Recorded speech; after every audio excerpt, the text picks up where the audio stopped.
Kalau anak saya kok bisa dinyatakan epilepsi, saya sudah telusuri di keluarga saya itu tidak ada. Yang bilang keturunan siapa? Saya bilang gitu kan. Iya betul. Ya, jadi ada kesalahan pemaknaan istilah genetik dengan istilah herediter. Oke. Menurun herediter. Ya, penyakit buta warna itu diturunkan dari ibu ke anak. Oh ya, iya. penyakit talasemi, kelainan darah itu diturunkan. Oke. Ya, terus ada jenis-jenis tertentu dari kanker payudara dan itu ada yang diturunkan juga. Oke. Tapi yang diturunkan itu epilepsi itu bukan diturunkan. Tidak, dari 100 orang yang sakit epilepsi yang itu terkait dengan soal ada genetiknya tadi itu bisa jadi sekitar ada 8%, Mbak. Yang 92 orang dari 100 itu betul-betul karena gangguan yang dialami pada saat janin, pada saat otak dibentuk di dalam janin. Ya. Tetapi yang ada faktor genetiknya, hidung saya bentuknya seperti ini itu genetik loh, Mbak. Iya, mata saya warnanya hitam itu genetik juga. Kuku saya kok pendek-pendek semuanya ini genetik juga. Semua bagian tubuh kita itu ada genetiknya, termasuk ada epilepsi yang terkait dengan memang genetiknya ada. Genetik itu tidak sama dengan diturunkan gitu loh. Itu yang salah ya. Jadi genetik bisa, tapi masalahnya adalah di masyarakat kita khususnya terkait masalah asuransi kesehatan. Kalau asuransi negara, BPJS, JKN itu penyakit epilepsi pun ditanggung. Tapi untuk asuransi yang swasta kebanyakan menghindari.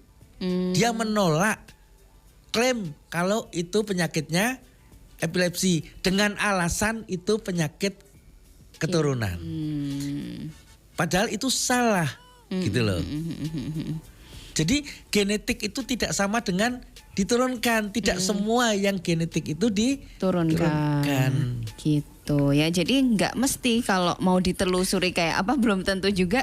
Kok nggak ada di keluarga saya, tapi saya OD gitu. Karena jadi gangguan di otak terjadi pada saat masa pertumbuhan janin usia 1-2 bulan pertama.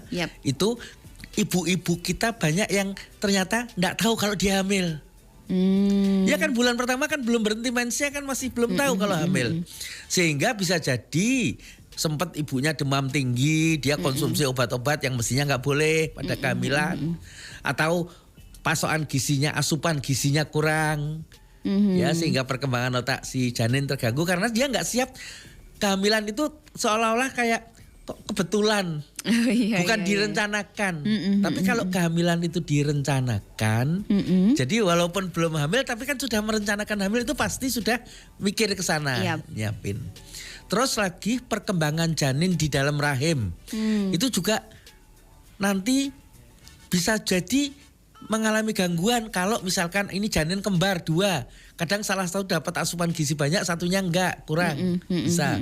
Atau proses persalinan yang sulit. Jadi proses persalinan itu ada waktunya. Kira-kira biasanya berapa jam gitu. Setelah jalan lahir terbuka, pembukaan rahim ibu lengkap, itu bayi tinggal keluar. Tapi sering di situ terjadi persalinannya macet. Bayinya enggak keluar-keluar, ternyata ada lilitan tali pusat 2 kali muter yang kuat misalkan. Di saat di jalan lahir tadi beda dengan di saat sehari-hari di dalam rahim. Di rahim itu longgar, bayi bisa muter kemana-mana. Tapi di jalan lahir itu sempit. Kepala bayi pada saat lewat jalan lahir, tulang-tulang kepala bayi itu numpuk, Mbak. Supaya ukuran kepala lebih kecil untuk bisa keluar dengan mudah. Lah, kalau itu berkepanjangan, itu otak bayi sempat mengalami kekurangan pasokan oksigen. Jadi pengaruhnya di situ. Iya, gitu ya, di saat kekurangan oksigen itu pasti ada titik-titik tertentu di dalam otak yang mengalami kerusakan. Ya, dan ini nanti sama setelah lahir ada kejang demam. Oh ya. Kejang demam tidak berarti epilepsi. Beda itu ya, Beda, Prof, ya? itu hanya saat di bawah usia 5-6 tahun. Tetapi 5% pasien yang kejang demam, 5-10% nanti setelah 10 tahun, 15 tahun kemudian atau 5 tahun kemudian muncul epilepsinya. Itu bisa sangat mungkin. Bukan yang 90%. Yap. Ya, hanya yang 5-10%. Jadi berarti kejang demam itu bisa meninggalkan satu kerusakan yang di kemudian hari menyebabkan epilepsi. Gitu deh kalau ngomong penyebabnya. Iya. Ya waktunya Mbak ini Mbak. Iya betul banget Prof. Mana ini yang nanya masih banyak banget. Berarti TikToknya nanti dilanjutin. Iya lanjutin lagi ya. Nanti dan Kerabat Imelda juga masih bisa ketemu Prof atau dengan obrolan bedah saraf yang lain ya Kerabat Imelda. Pokoknya diingat-ingat jadwalnya.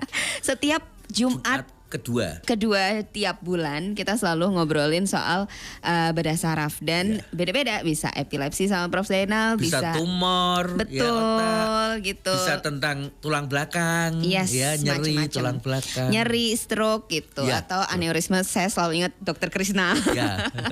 Kita obrolinnya macam-macam nanti dan terima kasih juga buat Kerabat Imelda yang udah ikutan gabung. Ketemu lagi di lain waktu ya. Terima kasih juga Prof untuk pagi hari ini Prof. Mbak Maya. Iya dan abis ini lanjut sama kerabat siar yang lain ya. Saya Maya Nindya, Imelda 118 pamit. Salam dari Imelda. Wassalamualaikum. Sia ini dak.